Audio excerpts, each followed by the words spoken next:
Sounds good. So call Real Insurance now on 1300 158 602. We'll be there. Now, we normally joke, but this week we're going to talk about drought. Serious business. It is virtually a silent tsunami. One farmer who took his cattle to market, they said they're too emaciated, take them home and shoot them. He did, and he shot himself. And I just don't think the nation quite understands the gravity of this. See, everyone's going on about the rain. Now, you know, you have 20 millimetres of rain, it's nothing. Down the crack. Dries the dust, wouldn't even help you in a shower or bath. Takes a fair bit of water to get round me. The Atlantic Ocean. Half a Warragamba anyway. That's Richo. And Jones. Island. Some of the more common drugs that police come across. The 10-tonne mango was stolen. Hey Dad star Robert Hughes has faced court over alleged child sex offences. The breakdown of ministerial accountability. There will be a formal review. Reports up to 5,000 jobs are to be lost. Delivering unrivaled live coverage. This is Sky News, Australia's news channel. This is PVO News Hour. Welcome to the program. On a day when Tony Abbott's government got a polling kick up the backside, he's also lost his spiritual mentor. I guess when it rains, it pours. From troubled skies to problems on the ground, rumours abound that Qantas is preparing to announce thousands of job losses. Plus, accusations in the Senate of a governmental cover-up on the death of an asylum seeker as the fallout from violence at Manus Island does continue. A papal promotion for Cardinal George Pell, with the country's most senior Catholic heading to the Vatican. Russia talking tough on Ukraine as ousted leader Viktor Yanukovych continues to evade arrest. In sport, Shane Watson expected to return to the Aussie team, well that'll help us, not for the third test as he bowls without injury worries in the nets. He'll bowl with injury worries in the game though. And the sky weather forecast for tomorrow, showers and storms in the north and east, hot in the west. Live, this is PVO News Hour with Peter Van Onselen. My news director's arguing with me about Shane Watson. Mark my words, he will not score any runs.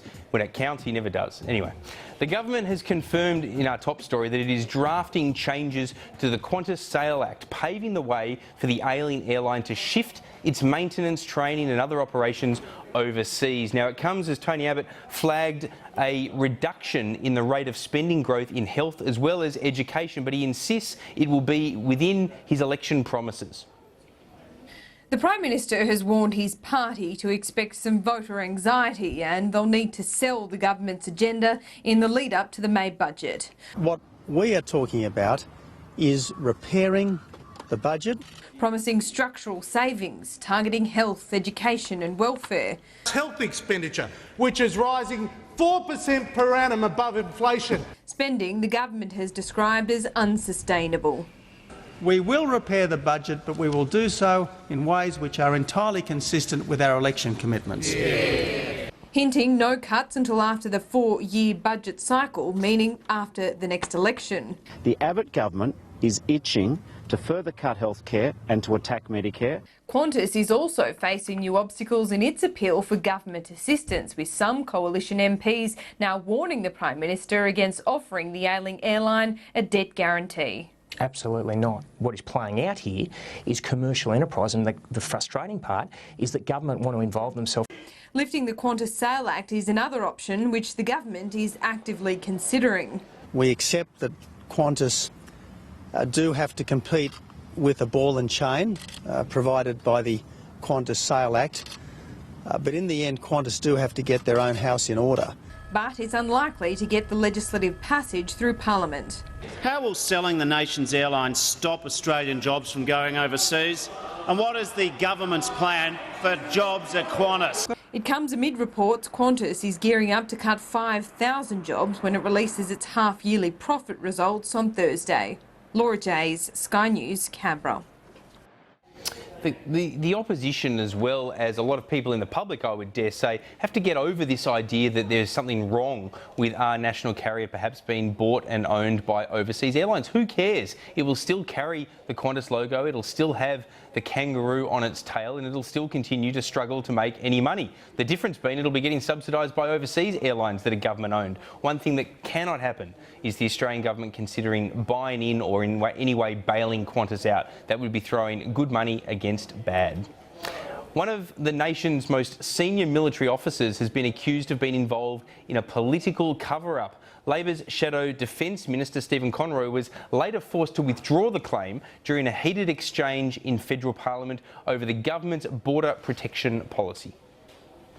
It was an extraordinary outburst, the head of Operation Sovereign Borders, before a Senate committee hearing under intense questioning from the Shadow Defence Minister. Why is that a matter of national security, about being sensitive to other nations? I'm absolutely intrigued by that. Tempers flared, proceedings broke down when Angus Campbell said withholding information from the public was done to avoid harming international relations. Can't we handle the truth? It kind of sounds like a movie, Senator. It is a movie, and we're living it, Colonel Jessup. You want answers! I want the truth! You can't handle the truth! Senator Conroy then took it even further, alleging Angus Campbell's trying to protect the government. That's called a political cover-up. Senator, I feel I've explained the basis of That's a political cover-up. decisions. You're engaged in a political cover-up. I take extreme offence at that statement you've made. I will adjourn the committee hearing if I don't get the apology. Senator Conroy did eventually withdraw the statement. In a move designed to embarrass the Labor Party, the government moved that the Parliament regrets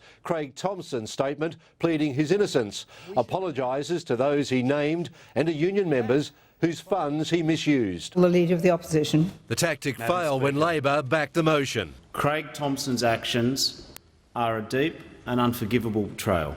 These actions were contrary to the fundamental principles of Australia's trade union movement and everything it stands for.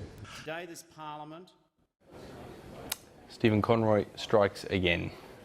Sydney Archbishop Cardinal George Pell has been given one of the most powerful jobs in the Vatican to help the Catholic Church sort its staggering wealth and better help the poor.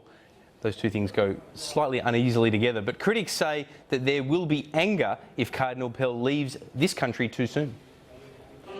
Almost half a century since being ordained a priest, George Pell's rise through the ranks has now taken him to the top. Cardinal Pell becomes one of the three most important people in the Catholic Church. Already part of Pope Francis's inner circle, he's been chosen to fix the scandal-plagued finances of one of the wealthiest organisations on earth. Problems he'd urged then Pope Benedict to sort out. He was a brilliant teacher. Government wasn't his strongest point. It hasn't been what would Jesus do with the money. It's been what would we as an institution, where can we best profit? As Prefect of the Secretariat for the Economy, or Treasurer, Pell will be in charge of the budget, making better use of the money. All of that can be used for the works of the Church, including works like serving the poorest of the poor. It's a powerful position. Answering to the Pope, it will rank George Pell alongside the Vatican's Secretary of State. Conservative, sometimes controversial. In a statement he said he was deeply honoured by the appointment. But before he begins his new job in Rome, there's unfinished business for Cardinal Pell here. Next month he's expected to give evidence at a Royal Commission hearing into how the Catholic Church responded to claims of sexual abuse. Some argue he should wait for its findings. I think George should at least man up and face the music. I think the victims of sexual abuse are going to be livid if in fact he walks away. Congratulations to the good Cardinal. An 8-year-old girl has been fatally shot in far north Queensland. Police say that she was shot at a house just south of Weipa on Cape York this morning. The local inspector has suggested that the girl might have been shot accidentally, and they're investigating the possibility another child had been playing with the gun at the time. Officers remain at the scene. There was a terrifying near miss, the shots of this are quite extraordinary, in Sydney this afternoon when a massive building site came crashing down to the ground. Incredibly, only 2 people were injured when they held on to the collapsing structure as it fell. Tuesday afternoon in Mascot, a major building site resembles a war zone. It was just after 1 o'clock when tons of scaffolding came crashing down. The truck that was picking up the Alimac had reversed into the bottom of it, so... So it knocked it over? Yeah. So, hope no one's under it. And thankfully, no one was. Dozens of workers were on their lunch break. Those beside the site were sent running for their lives when the scaffolding collapsed, tearing down trees and power lines. Wires everywhere, you know. It's really scary. 12 stories toppling onto busy O'Riordan Street, causing traffic chaos. Mostly for travellers bound for Sydney Airport. Which way do we We're trying to get to the airport. Left. 2 men who were dismantling the scaffolding on the 5th floor were injured. One suffering cuts and bruises, the other chest injuries.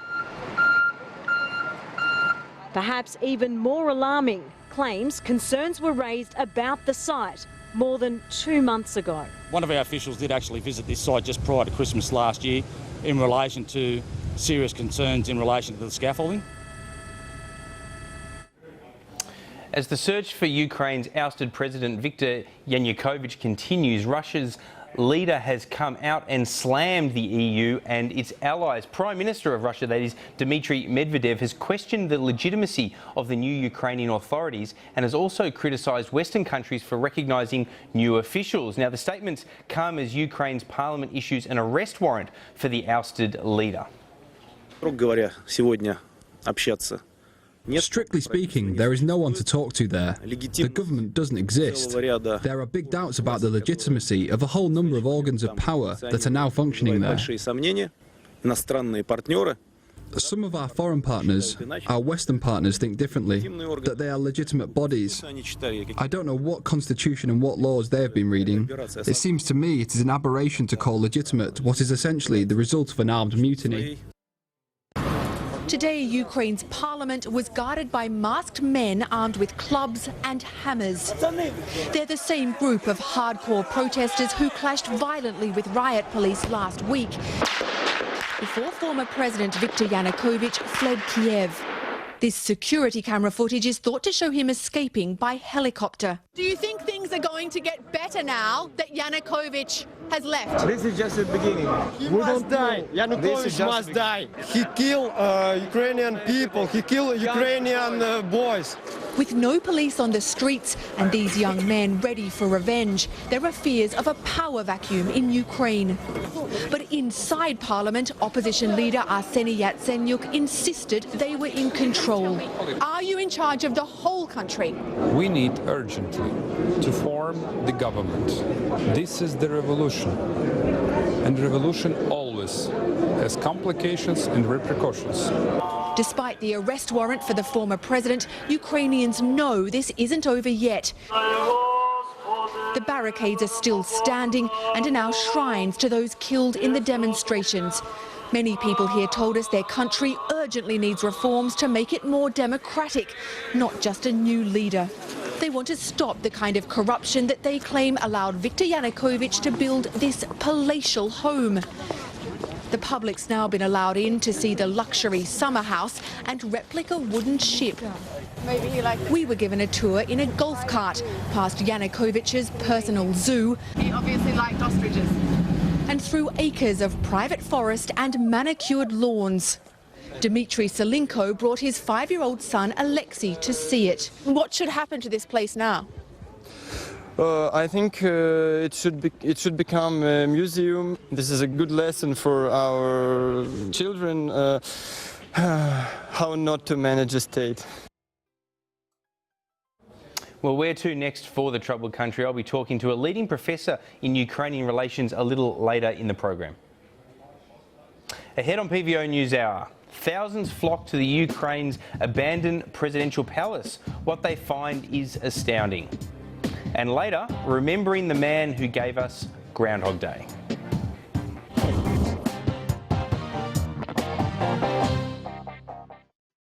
Commence conformity protocol.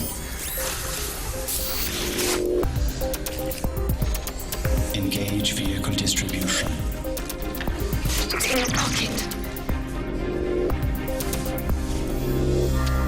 Level 5 offline. In Introducing the all-new Infiniti Q50. Follow your heart, not your neighbour. Search Infiniti Cars. Centrum for Women, with adjusted levels of key nutrients like calcium and vitamin D, supporting benefits important for women, such as strong bones and healthy hair, skin and nails. Take Centrum for Women. How much are drivers saving with Coles car insurance price beat guarantee? I saved $463. I couldn't be happier. Jump online or call today to find out. Coles Little Red Coles. A clean and fresh carpet is irresistible, so try Vanish Power Powder. It neutralises odours and removes 5 times more dirt than vacuuming alone, leaving your carpet clean and fresh. Don't just vacuum clean, Vanish Clean. At Officeworks, we know that business never sleeps. That's why our store's open for business hours before business hours. We have everything your business needs to run. And if you run out, we'll run it over to you. Our business accounts can help manage your cash flow, while our online ordering and payments help manage your time. Put simply, Officeworks works for you. Well, you're busy working for your business. As Australia faces an unpredictable global economy, tough times for traditional industries, and the need to balance the budget, our natural gas industry is poised to fuel Australia's economy for decades. It can create 150,000 new jobs across the economy and more than $40 billion a year in new exports. Natural gas is our natural advantage. It's time to secure a brighter future for Australia. Authorised by David Byers, AP Canberra. So you think that chip won't crack? Believe me, every chip will eventually crack, and O'Brien Repair could be as little as 1/3 of the cost of replacing the screen. And if you book online right now, you'll receive 10% off your chip repair. O'Brien. Morning, Greg. You know, Dexter, with the Domain Property app, you can find your perfect match by searching thousands of listings. Look, this one's got a pool. Geronimo! This one's got lots of space for pets. Ooh, this one has room for a gym. Not good, Greg. Any others? Don't worry, Dexter. Plenty more to go.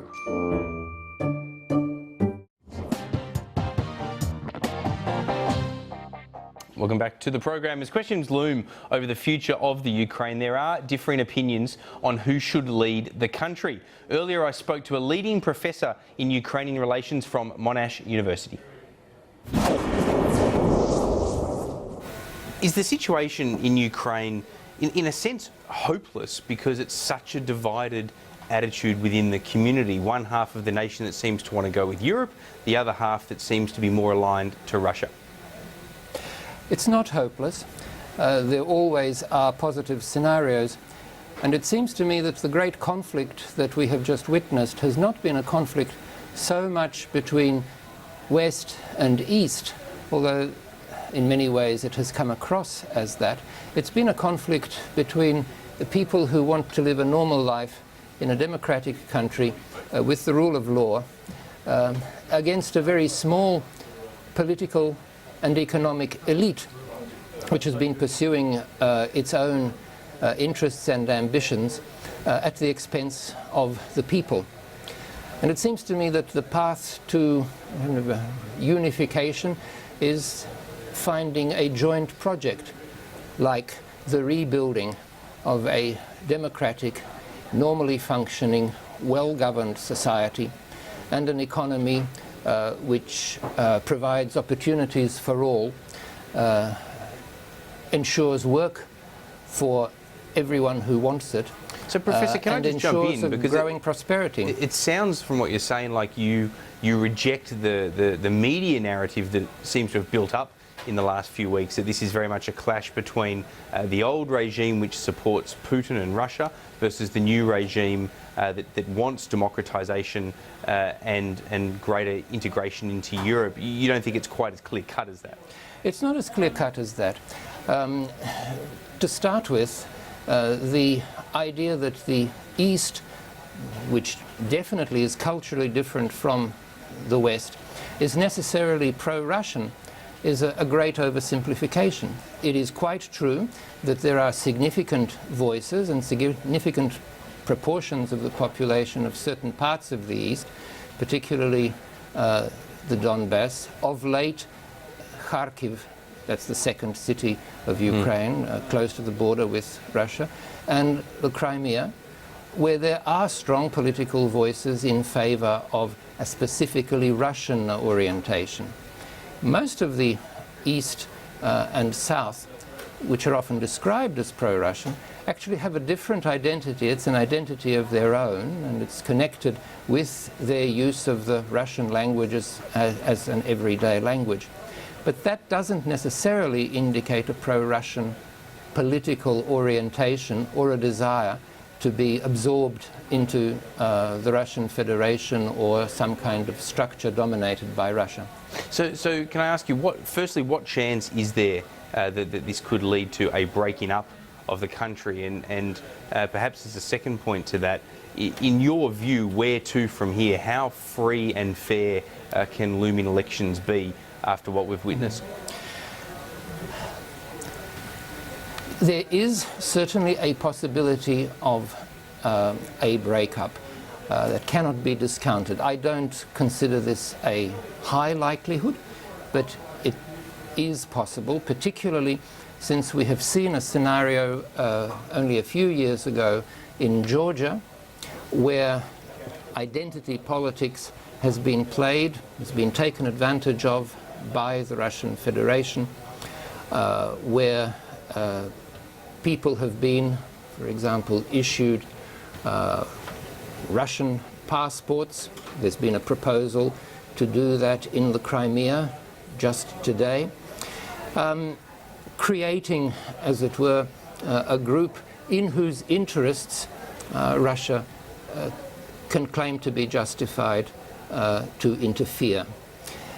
So it's not impossible that there might be an attempt to cut away parts of Ukrainian territory, or at least to reduce the sovereign control of Ukraine over them.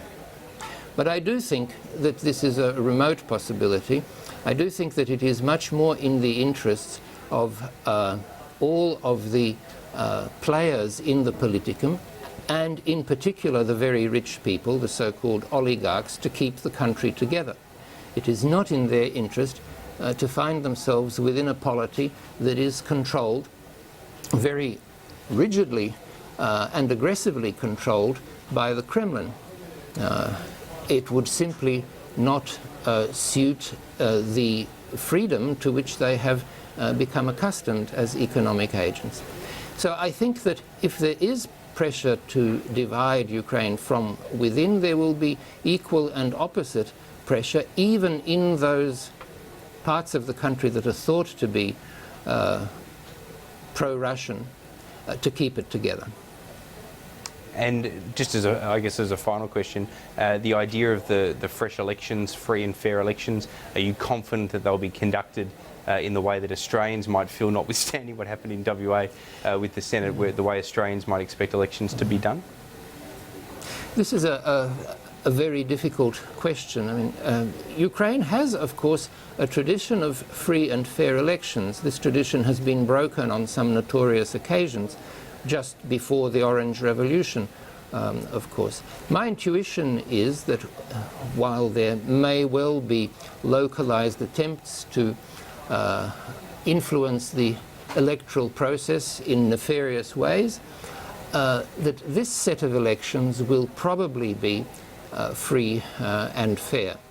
Whether these elections will bring about a result which gives a kind of a clear majority in favor of kind of transparent politics and economics, and in favor of putting the country on good, solid economic foundations, that remains something to be seen.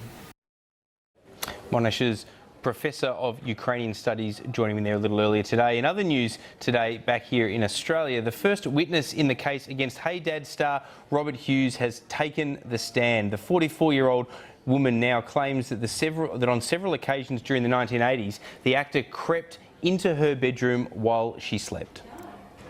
Driven away, her identity protected. The woman inside this car alleges that as a child she was sexually abused by former TV star Robert Hughes. Today, the former Hey Dad actor came to court to hear her accusations. The now 44-year-old says at first she enjoyed Hughes's visits to her home as a girl. She recognised him from the ABBA movie. Good morning, it's 1 minute to 5 and it's a beautiful day. But she alleges things changed when he started to brush past her at gatherings and went swimming naked. Then, on 2 occasions, she claims the TV star snuck into her bedroom. I could see his face really clearly. She alleges Hughes reached underneath her pyjamas. I just pretended to be asleep. After the first alleged assault, she says, he got up and before he went to leave, he licked my right cheek. The alleged victim spent more than 3 hours in the stand today explaining to the jury her version of events. All the while, Robert Hughes sat just metres away, listening silently. This afternoon, the alleged victim's mother took to the stand, explaining how she eventually confronted Hughes about her daughter's claims. He didn't deny it, he didn't admit it, he just heard it. Hughes will return to court tomorrow. Tasmanian police have arrested 2 people they say shot at a patrol car after a wild chase. Now, the pair is in custody and will be questioned over the incident in a remote conservation area about 60 kilometres south of Launceston. Sky News Hobart reporter Samantha Brett has the details. After an extensive 4.5-hour manhunt, police finally arrested a man and a woman, both aged 26, at Powattina, 140 kilometres northwest of Hobart. The incident that sparked the manhunt started at around 6:45 this morning when police were following what they believed to be a stolen black Ford Falcon. The vehicle was subsequently spiked on Arthurs Lakes Road and followed onto Powattina Road. Shortly afterwards, it crashed. 2 people inside the vehicle then allegedly turned and fired shots at the police officers who approached the vehicle before they fled into nearby bushland. An extensive land and air hunt got underway and the entire area was shut down. At about 11:10 this morning, the 2 people were finally arrested and are now in police custody. Samantha Brett, Sky News, Hobart. Police believe that the mine fire blanketing the Victorian town of Morwell in thick smoke is in fact suspicious. The blaze, which is burning inside the Hazelwood open-cut coal mine, has been active for more than a fortnight and is expected to remain so for at least another fortnight. Police say they are concerned an arsonist may be at work in the area. An arson chemist has attended the scene and police are treating the fire as suspicious.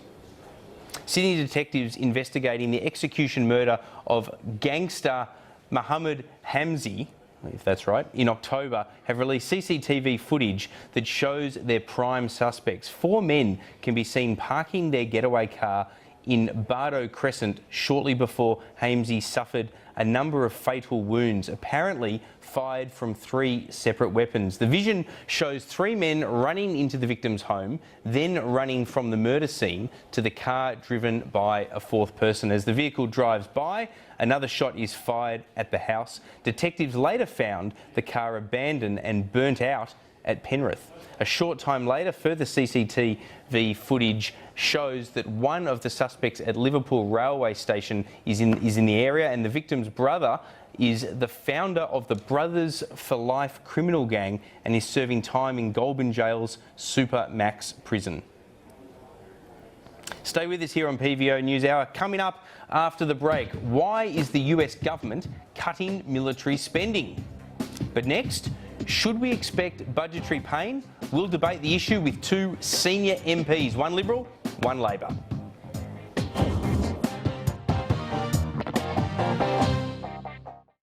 Commence conformity protocol. Engage vehicle distribution. It's in your pocket. Level 5 offline. Introducing the all-new Infiniti Q50. Follow your heart, not your neighbour. Search Infinity Cars. Every day, thousands of people are choosing Advil. Here's another story. I'm Alison Clark and I teach grade 3. I'm not just an educator, I'm a nurse and an expert in conflict resolution. I don't have time for headaches, so I take Advil. Compared to paracetamol tablets, clinical studies prove Advil liquid capsules provide faster, stronger relief for tough headaches. I've told all my friends about Advil. Switch to Advil. Fast relief for today's tough pain. The world abounds with many delights, magical sights, fanciful flights, and those who dream on beautiful nights dream of beautiful things. The world is full of beautiful things, beautiful people too, beautiful people like you. The new Coles online shopping. It's everything you love about Coles, delivered straight to your kitchen bench. And now you get free delivery with your Coles MasterCard every time you spend $100 or more. Unreal! Try the new Coles online shopping today at coles.com.au. How can Officeworks print and copy solutions help you? Well, we can print these. These. These. These. These. And of course, these. You name it, we can print it. Nice. If you're thinking savings, think the Plush clearance event with the Estate 3-seater just $2,799, Magnum Chaise $1,999, Monash Modular $4,199, Phoenix 3-seater $1,399 and the City Chaise $1,999. Plus Australia's best 10-year total warranty on all sofas, covering the whole sofa, not just the frame. But hurry, because the clearance must end this weekend. Plush. Think sofas. With greatness comes great expectations. Expect unrivaled fuel efficiency in its class, with 5.8 litres per 100 kilometres combined. Introducing the all-new BMW X5 S-Drive 25D from an unexpected 92,000 drive away. Unrivaled meets unexpected. Arrange a test drive at your preferred BMW dealer today.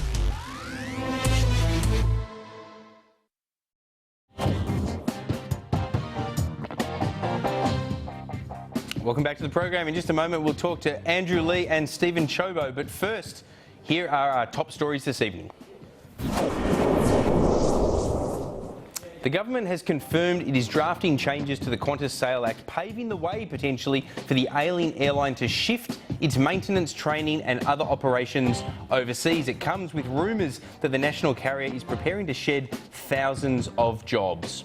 The Immigration Minister has come under fire again during question time for failing to provide adequate information about the death of an asylum seeker on Manus Island. Meanwhile, the General in charge of Border Protection has been accused of a political cover-up during a Senate estimates hearing.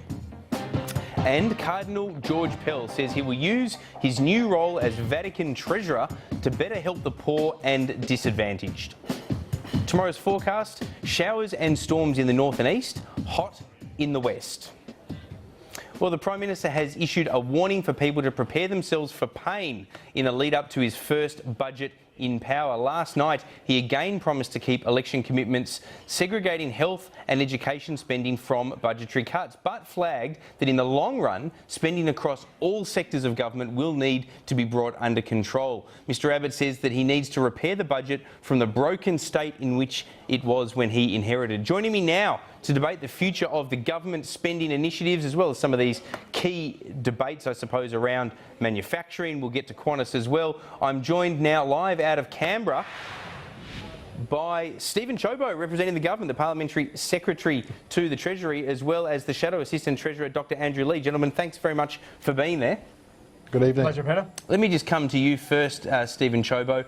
There seems to be a bit of a divide at the upper echelons of the government. There are those of you that want to start pushing ahead of the election and announce tougher measures, arguing that you've got a mandate to do it because of the mandate you've got to repair the budget. Others, however, in the government that I talk to say no, we shouldn't do anything ahead of the election, the next election that is, because we don't have a mandate. Which one's right?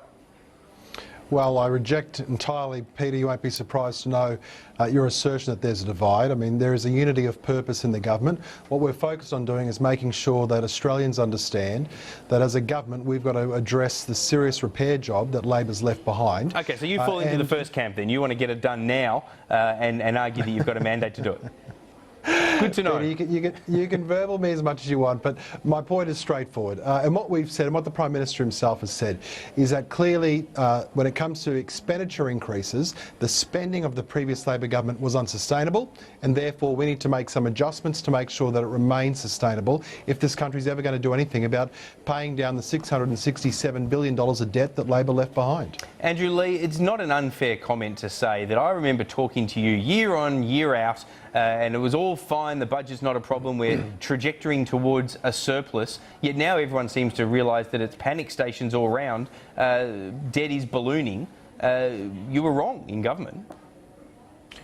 Peter, you and I have talked about on your show before about the government's strategy of wanting to tank the budget. When Labor left office, we have what's called the pre-election economic and fiscal outlook. And the purpose of that is to make sure that an incoming government can't throw up its hands and say, oh my gosh, there's spiders in the closet. And what that showed was... But then how do they explain the sudden change in the numbers, though? Because it isn't a case of they get into power and then a month later things are worse because they're in power. All of a sudden there are more negative projections in the budget. How does this happen? Well, let's look at the situation during the election campaign, as PIFO laid out. Debt about 1/10 of GDP, budget back in surplus in 2016-17 and a path to recovery. Then Joe Hockey and Tony Abbott make a set of decisions that worsen the budget. They decide to give $700 million to multinationals. They decide to give $9 billion to the Reserve Bank. Was that a bad decision to give that to the Reserve Bank in your view? Well, certainly we've seen no evidence the Reserve Bank asked for it, Peter. We've been pretty assiduous in requesting the correspondence for the Reserve Bank that specifically requested the $9 billion, and Joe Hockey's defying a Senate order to produce it. Well, what's your answer to that, Steven Ciobo? Because Andrew Leigh's there saying that the Reserve Bank didn't ask or necessarily perhaps want the money. How do you respond? Well, I think that Andrew is being incredibly disingenuous, Peter, on two counts. Andrew used to sit on the House of Representatives Economics Committee with me. I was Deputy Chair of that committee. And we heard from the Reserve Bank Governor when we questioned him, that is when coalition members questioned him, about the decision the then Treasurer Wayne Swan took to rip out a special dividend which ran exactly contrary to the wishes of the Reserve Bank Governor. Now, he couldn't have been more clear about that. Andrew knows that background, but he's deciding to just whitewash over it because it doesn't suit his argument. The second reason he's being disingenuous is because Andrew knows that under the former Labor government, their pre-election fiscal outlook, which is what Andrew was just referring to, magically, under the numbers that Labor had, magically unemployment dropped, I think from memory, from 6.5% unemployment for 2 years to miraculously be 6% but the bureaucrats for the final 2 years. Set that up. Are you suggesting they were cooking the books? I'm suggesting Labor absolutely was cooking the books, and there's no doubt about that because we saw these. We saw these miraculous. Well, they worked to in many respects the direction of the government, and Andrew Leigh's government, when they were last in power, miraculously saw things change, like unemployment rates dropping by 0.5% in the final 2 years, and these kinds of quirky games that Labor was playing. All right, Peter, Andrew Leigh, let me just get a take response on that from you, and then I want to move on to Qantas. Absolutely. As you can tell, Steve and I have had plenty of opportunities to joust on the Reserve Bank Committee, and so we enjoy it a great deal. Can I just say, my dream is to get two of you guys together there in Parliament at some stage and actually have you agree by the end of the program. I don't think it's ever going to happen. It doesn't matter. One of you says that the sky is blue, the other says it's red. That's the bottom line. There's a lot that Steve and I agree on, but on the... well, don't go agreeing on this program. It's not good TV. Adjusting for inflation, the dividends taken out by the Howard government were twice as large as the dividends taken out by the Rudd and Gillard governments. And it's the case that after the global financial crisis, which I think every serious person believes government ought to have stepped in to support spending. Yeah, but there's a debate about the extent to which that should have happened. But anyway, sorry, go on. Well, after that, every new spending measure was offset by a saving measure. Very strict fiscal rules. Well, in theory, though, Dr. Leigh, it was, but not in practice. The mining tax is a classic example of that. In theory, there was an offset going on with all the spending initiatives attached to the mining tax, but in practice, the mining tax didn't live up to expectations. Peter, there's nothing theoretical about our fiscal rules. We offset all new spending, and for the first time in the history of the Commonwealth, we actually reduce nominal spending. That is after inflation. But this is only in the world of the theoretical bubble, Dr. Leigh, because the mining tax is the example that proves that that might have been what the projections were, but it's not in fact what happened. In practice, the offsets didn't come in. You can talk about what taxes raised, and I'm happy to have the mining tax debate. But at the moment, we're talking about the spending side of the budget, and I'm making the point that post-GFC, we offset all new spending. Now, the mining tax is in the budget to raise around $4 billion over the forward estimates. If Steve Ciobo wants to tell me he doesn't believe those forward estimates, well that's a good question. Bit of news. That's a good point, Steven Ciobo. You guys are confident that the mining tax is going to raise next to nothing. You can't leave it in the May budget to cook the books yourselves, can you, going forward? Oh, look, we've made... It'll come out, won't it, because you want to repeal it? We've made it very clear that we want it repealed. It was one of the first orders of business that we did as a new government. In fact, the only people blocking it are the Labor Party. And, you know, you nailed it when you turned around and you said that Andrew's living in some other planet, because I can only assume that he is living on another planet, because he's not living on planet Earth, and he certainly isn't living in Australia. I mean, the Labor Party had something like 15 or $16 billion of expenditure attached to the mining tax. It was projected to raise an equivalent amount. In reality, it raised $400 million. So $15 billion of expenditure, it raised $400 million. And Andrew sits here and he goes, oh, don't worry about that. Under the Labor Party, all new spending was offset. I mean, what a ridiculous notion. Let's move on to Qantas. Let's move on to Qantas, gentlemen. Let's move on to Qantas. Andrew Leigh, let me start with you. The government wants to adjust the Qantas Sales Act. Can you block that? Well, certainly at the moment we haven't seen a strong case for allowing majority foreign ownership of Qantas, Peter. Foreign ownership, as I understand it, sitting around a third of Qantas. It could go to just a whisker under a half.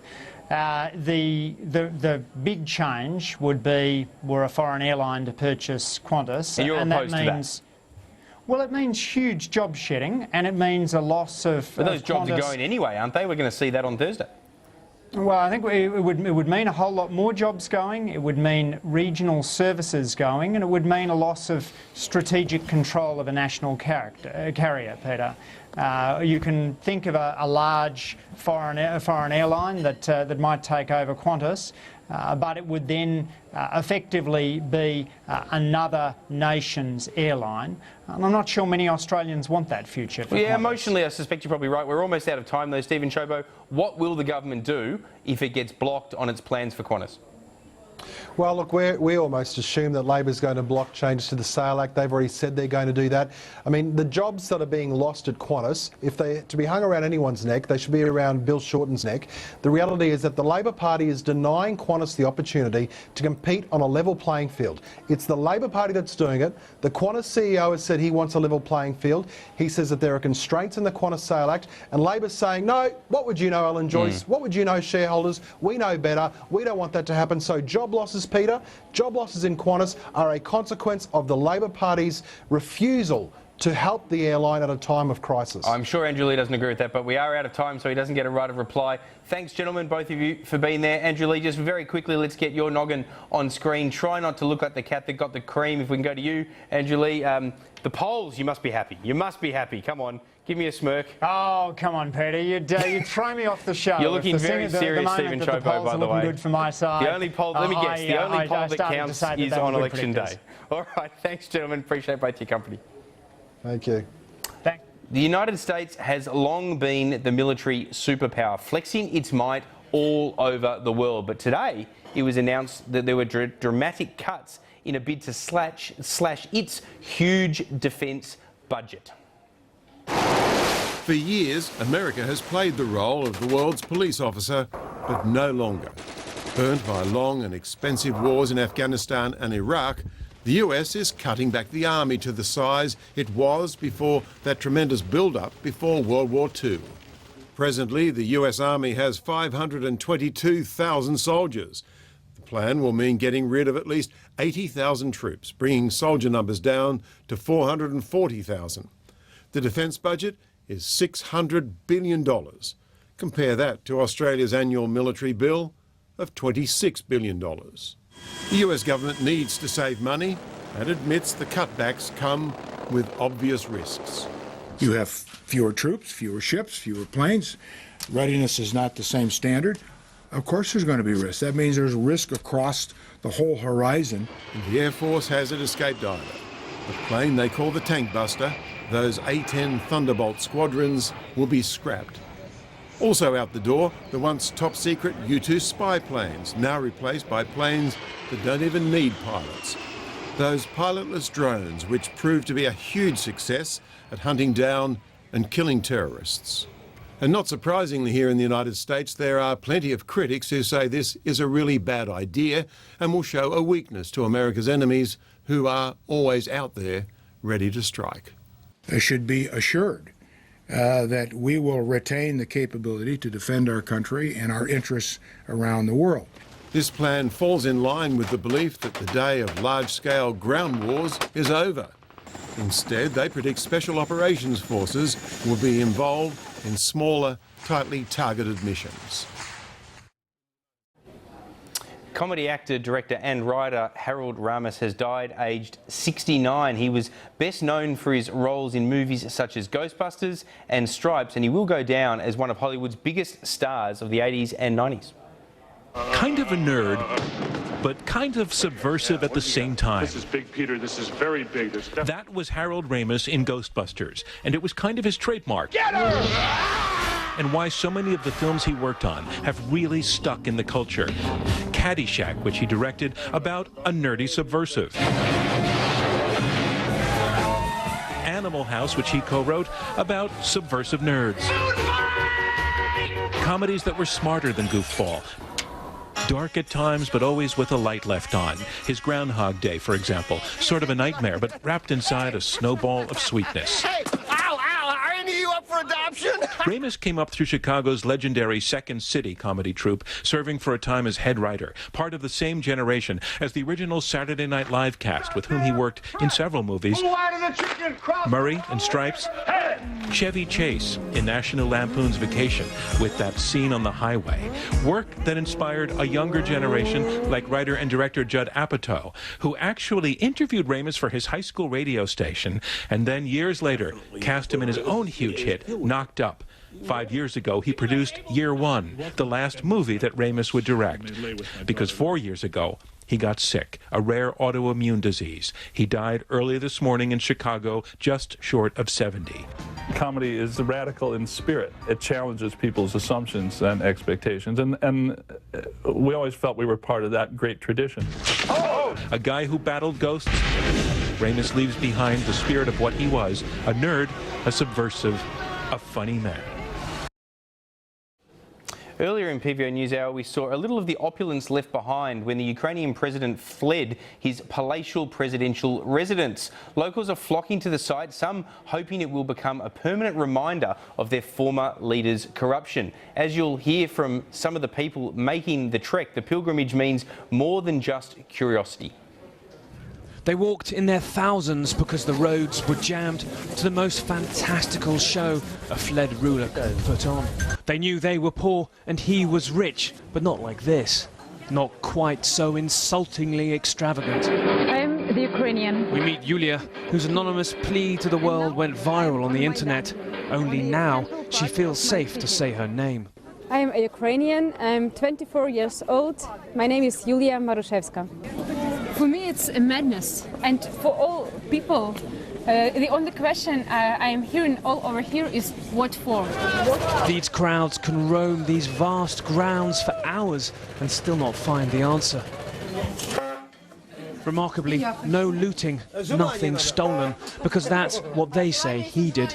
A day out to forget the dead and the political power vacuum and see what money can buy if you really don't have anything sensible to do with it.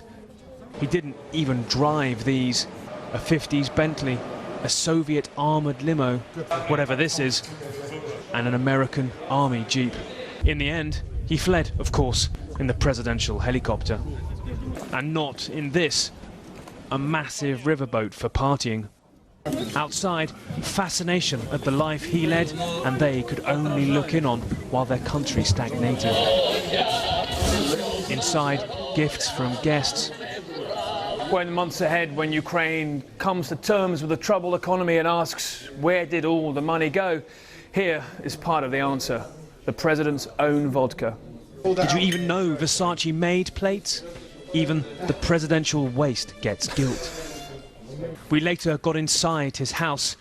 A bizarre, enormous, empty mansion with this girl's bedroom, a rare sign of life being lived here. Otherwise, it was gaudy, but vacant. Everything laid on, even a tunnel linking the houses across miles and miles of grounds. The luxury literally never seemed to end. In his bedroom, one bell for sex, one for alcohol. It was presumably a joke, but how he lived, to the people whose money this was, isn't. Graham Richardson is coming up after this program. Richo, what have you got on the program? Plenty. I just wonder how many bells you've got in your bedroom.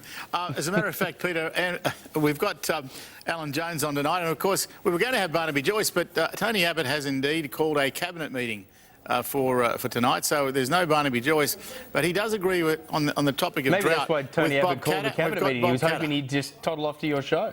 Well, he should have just walked out of the cabinet. We're far more important. But Bob Katter's on, that's the important thing. And Bob Katter represents an area that's twice the size of Victoria, and it encompasses the worst of the drought-affected areas. So I think we'll get the story out of him. All right, good luck with that one. Thank you. Stay with us here on PVO NewsHour. Coming up, Matt Thompson has all the sport next. Changes are likely for the Australians ahead of the third test as Watson recovers. But next, why has the Ugandan president sparked outrage? Stay with us to find out.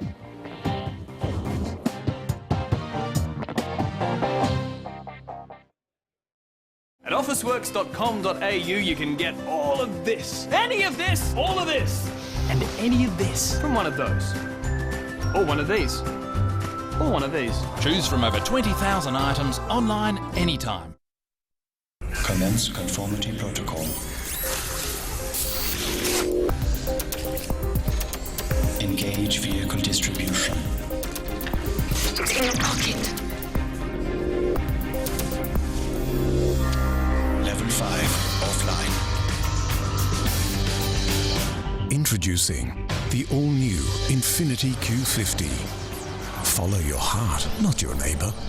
Search Infiniti Cars.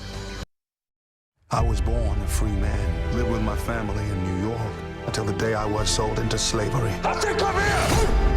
I will survive! I will not fall into despair! I will keep myself hard until freedom is opportune! I'm looking for a provider who gives me everything I need to trade Forex in one place. I want customizable charts developed for Forex traders, transparent prices and a stable platform. I want a provider that presents me with Forex trading opportunities 24 hours a day. That's why I trade Forex with IG, Australia's #1 Forex provider.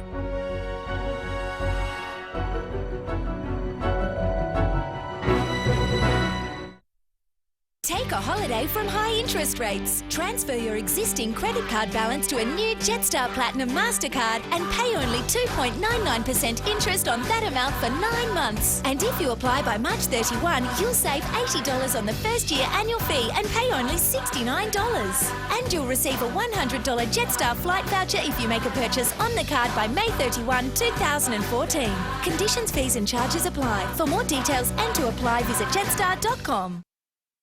Budget Direct is the proud winner of Money Magazine's Cheapest Car Insurance Award. Due to the massive response to our 20% car insurance discount, we've extended the offer till March 31st when you buy online. Smarter, cheaper, winner! It's the members who define the quality of an online dating site.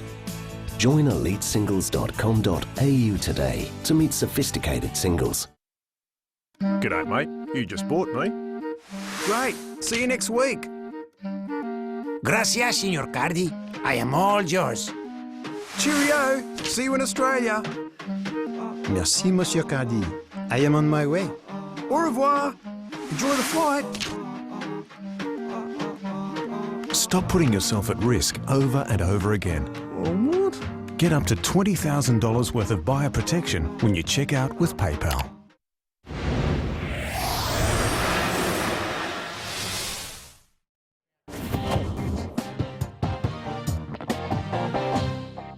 Welcome back to the program. Coming up here on PVO News Hour, we'll take a look at Shane Watson's likely failure with the bat in the third test. But first, here are some of the other stories making news today.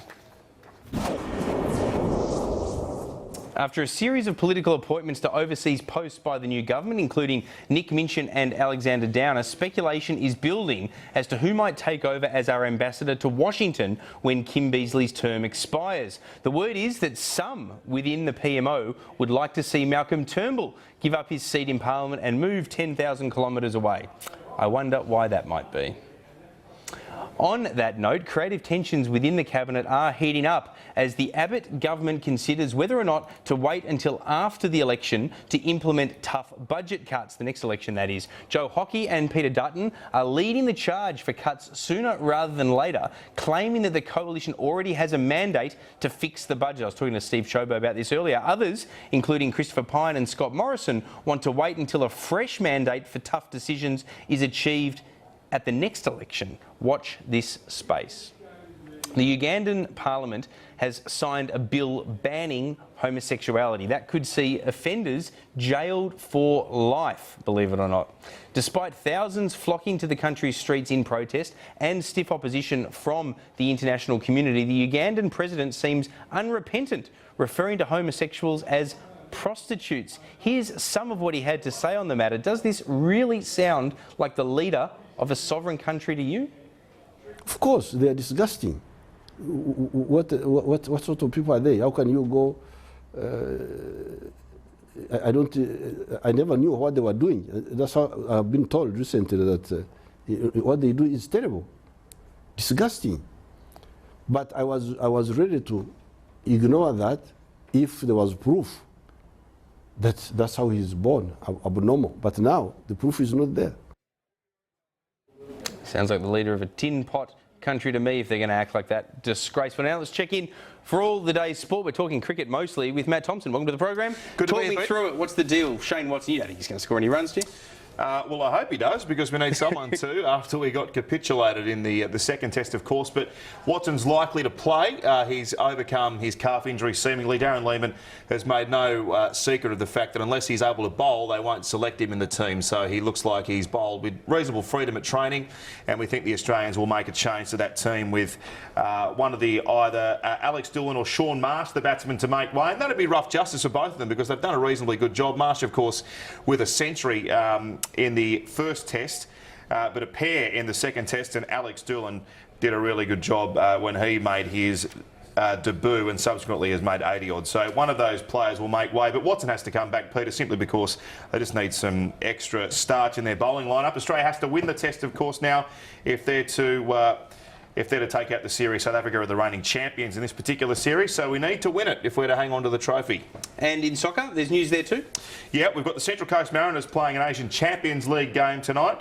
They take on FC Seoul, who were the runners-up in the competition last year. We've also got the Victory and the Wanderers in action tomorrow. So it's a busy period for these A-League teams, because they've got to combine their A-League commitments with Asian Champions League, so they're running all over the world trying to play all these games at the same time. Soccer, who cares? Thanks, Matt. I didn't say that. No, you didn't. In fairness to you. A quick look at the weather for tomorrow. It's showers and storms in the north and the east, hot in the west. That's all we've got time for tonight. I'll see you at the same time tomorrow night.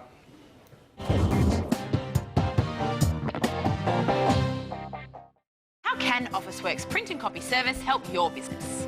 Well, we can print these. These. These. These. These.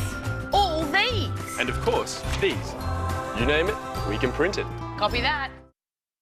TPG presents our Unlimited Bundle. Get unlimited ADSL2 Plus with home phone line rental. Unlimited calls to local and standard national numbers. Unlimited calls to Australian mobile numbers. And unlimited calls to selected international countries. Plus a Wi-Fi modem. All for just $79.99 a month. Yep, $79.99 a month. TPG is a multi-award winner. tpg.com.au. What's one word 2.5 million Australians think of for insurance?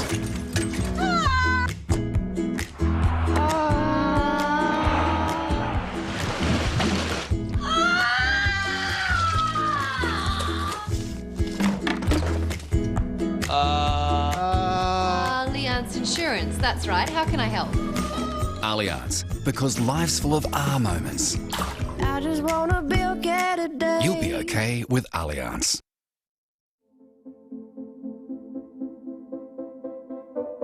What really differentiates Saxo and the Saxo platforms is the fact that they are user-friendly platforms, that we have multi-asset capabilities, and that we have unique content that would allow people to make informed decisions about their trading. I know of no other platform like that in the world.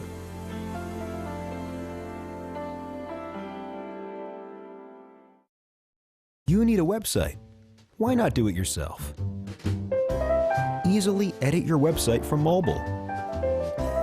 Create your stunning website today. Go to Wix.com. It's easy and free. As the promises and policy talk revs up across Tasmania and South Australia, Workers losing their jobs. Good job. It's a plan jobs. Jobs. Better jobs. Today. Tomorrow. The jobs of the future. Sky News brings the leaders and voters together like twins almost. Last year our forums proved pivotal. Does this guy ever shut up? We'll be right in the middle of the storm, bringing it back to your questions, their answers, live and unedited. The People's Forums, live on Sky News, Australia's election channels.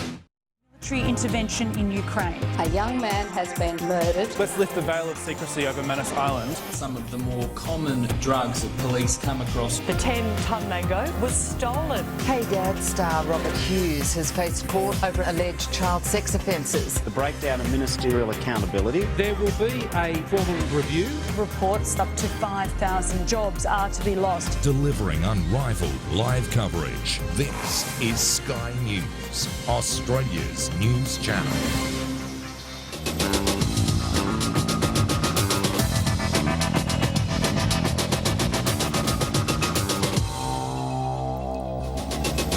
And welcome to Richo and Jones. Of I course. thought you'd forgotten. No, okay, I'm here. Richo and Jones is on right now. We were going to have Barnaby Joyce. We can't have Barnaby Joyce because there's a cabinet meeting being called. We're much more important than the cabinet. I'm disappointed in him for not flicking the cabinet and the coming on here. headmaster pulled him in the line. Yeah, bloody hell, but you'd figure that. But Bob Katter's coming on now. As Alan pointed out to me yesterday, he's got an electorate twice the size of Victoria, which encompasses the worst of the drought-affected areas. Five times the size of Tasmania and a third of Queensland. And how many people in it? None. Exactly. It's a lot of cows. There used to be. Well, there used to be. But Bob Katter's on tonight, so we'll cover the drought. And, of course, I'll try and straighten Alan out on some of the things he's wrong on. That takes a while. But first, we'll have the news, and here's Sharon McKenzie. Richo, thank you very much. Well, firstly, the Shadow Defence Minister has accused the General in charge of running Operation Sovereign Borders of running a political cover-up. General Angus Campbell says he's deeply offended by the accusation from Labor's Stephen Conroy, who has refused to apologise. The Coalition has made no apologies for its policy of secrecy when it comes to border protection, and in his quest for answers, the Shadow Defence Minister refused to apologise for this accusation. You can't tell us the truth. You can't tell the Australian public the truth because you might upset an international neighbour. Senator, I feel that's called a political cover-up. I take extreme offence at that statement you've made. Lieutenant General Campbell is a person of the utmost integrity. He has conducted a job which has been a difficult task. My question to the Leader of the Opposition is he going to discipline his shadow spokesperson? General Campbell says he has to keep information secret to avoid helping people smugglers.